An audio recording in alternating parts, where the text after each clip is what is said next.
Hey!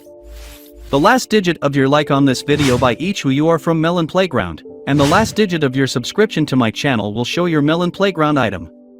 So go down right now, subscribe and give me a like. Look at the screen. Notice the last digit of your like and your subscription and write in the comments who you are from Melon Playground. It's simple, if your like is number 8 and the last digit of your subscription is number 5, you're a lemon and a cactus. Show your imagination and enjoy the show. Hi friends, you are on Melonfonk channel. In this video, we are going to talk about the secret facts of Melon Playground Update 25.5. But before we start the video, I want to say a huge thank you to these guys for being in my video. If you want to be in my next video, you need to do a few things. 1. You need to subscribe to my channel. 2. You need to like it. 3. Write your top comment of 4 words or more. And don't forget to watch this video from beginning to end. It's very simple to fulfill all these conditions and have fun watching. So friends, Update 25.5 in Melo Playgroup has been released, and now I will tell you some very interesting facts about this update. The first thing I would like to tell you is that there is a new, unique, and interesting achievement. It is quite simple and is not some super secret achievement. However, it is very cool that the developers are trying to add something to the game. Especially I like that the developers' achievements, because the motivation to play with unique and new achievements is much more than without them. Well, personally I am so. I think you will also agree with me, everyone just wants to get to the so-called perfectionism and collect all the achievements that are in the game. I think this is something absolutely everyone wants to achieve. Now at the moment there are 32 achievements in the game, and the 32 in achievement is called To Infinity and Beyond. The achievement is actually as simple as possible, and all you need to do is just put any NPC on the map. In my case, it will be the NPC Tomato. Next, you need to click on the follow button. Then you need to take the NPC to space, and sooner or later in space, you will get this unique and interesting achievement. Honestly, I would rather redo the space, and it would be cool that NPCs die in space almost immediately, or icing. And then the players would have the need to, all players would have to figure out how to get NPCs in space without any damage. Let's say they would start building rockets or would just put on them spacesuits. It is anyhow better than what is now, because now it works as simple as possible, somehow banal and straight linear, and want to pay more attention to detail. It is the details always reflect the quality of any game. Also, the developers have changed the SIDs. Now we have available 2 secret SIDs, which we already know, but they did not work before. Also, the developers added 8 new seeds, which again we don't know about yet, but they will be added in the future. And the first seed that worked is called Red Moon. We have already tried to test it, however, I did not understand the differences. And I didn't for one simple reason, because there weren't really any differences. And in fact, Red Moon adds an interesting new seed. It didn't work before, but now it works quite well. You get a completely red map, but the color of any objects you put on the map remains unchanged. It looks as unusual as possible. To be honest, I'm maximizing the idea that the developers are expanding the maximum seed. It's just insanely cool. I wonder what secrets are on this seed. I think there are a lot of them, but so far I have not found anything. I think you'll find something, you'll find it in the comments. Also rate this seed from 1 to 10. I think for uniqueness and secrecy, I would give this seed exactly 10. It's very cool. But because of the fact that the color of the map becomes the brightest possible bright red, and it cannot be changed in any way. But you can change, of course, with the help of the day and night slider. Now, by the way, it is also in the game, but we will talk about it later. It can only be slightly darkened.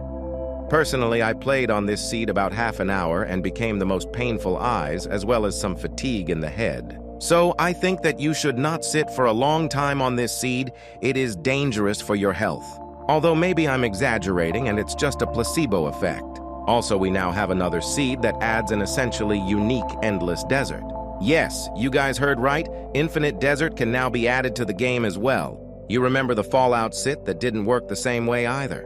Now it works. And all 8 seeds are absolutely working. I may even make another video about it, but that will be in the future, and write in the comments whether it is worth making a video about the disassembly of all the seeds that are currently in the game. I think you'll be interested in that. So back to Fallout Seed. Fallout is basically a unique and cool seed that adds essentially a new map.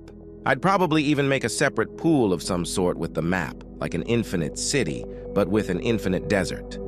I think in the desert could also do a lot of interesting things, such as oases, different plants.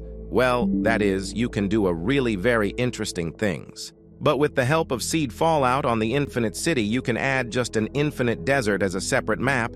It's very cool, and actually I like it very much, but I would add some details when including night. For the time being, when we on a seed called Fallout turn on just a sketch at night, then basically nothing good there we see. Just turn off the lights and we hear crickets. Perhaps added some pyramids. Mirages in the background scene I do not know in general. That in the desert is, perhaps in the desert something and not. But just want something distinctive from the city and distinctive from other absolutely maps when the lights go out. Anyway, rate this seed 1 to 10 in the comments. I would rate it actually 10, it's very cool. Although no, 10 is a lot. I would rate it 9 because it lacks in details, but overall my sit is very cool. Updates 25.5. First of all, I would like to say that they added and changed a new feature in the mod editor. Now going into mod editor, you can add a brand new item and it's basically a flamethrower. You can change the flame, add a new sound to it, and change the hitboxes. By the way, hitboxes can now also be conveniently dragged. For this now, there is a separate slider. Now you can grab this slider and change the hitboxes in places as you want. It's very cool. Well, and in general, adding any flamethrower, it's basically called a spray.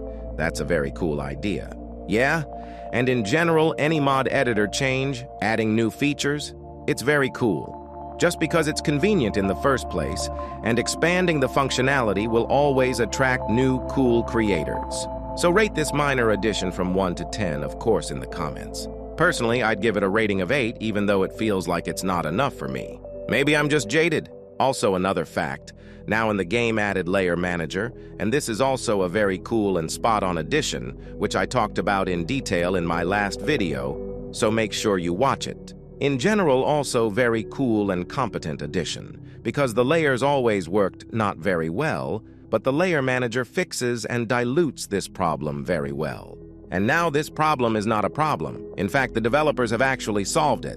But at the same time appeared bugs that are already separate with this manager, but from the bugs will not go anywhere. They will always be just. I would like the developers to fix these bugs as soon as possible and more often. Also now we have a change of day and night. Again, we talked about this in detail in the last video. But as a fact, too, I should tell you. By the way, if you have tested already day and night in Melon Playground, please rate in the comments. Here is 1 to 10 day and night. Personally, I'll probably give it a score of 8. Overall fun, but not what I expected. Overall, I don't know. It's okay. All I can say is that it's just okay, not bad, not good, kinda not buggy. Although I have encountered a few bugs, but again, I've encountered them very rarely, and basically they didn't distract me in any way. Also another fact, and now they have added a limiter. That is, as if you put an item that does not fit on the map, then firstly, you will have a limitation in the form of a red zone, and secondly, if you put anyway in the red zone of the object, you will pop up a sign, and you can click either cancel or confirm. There's not really a lot of options given here either, but overall it's very cool and again a point change. That concludes my video. Thank you all for watching. Good luck everyone. Bye bye, and remember buddy, as always I'll see you the other day.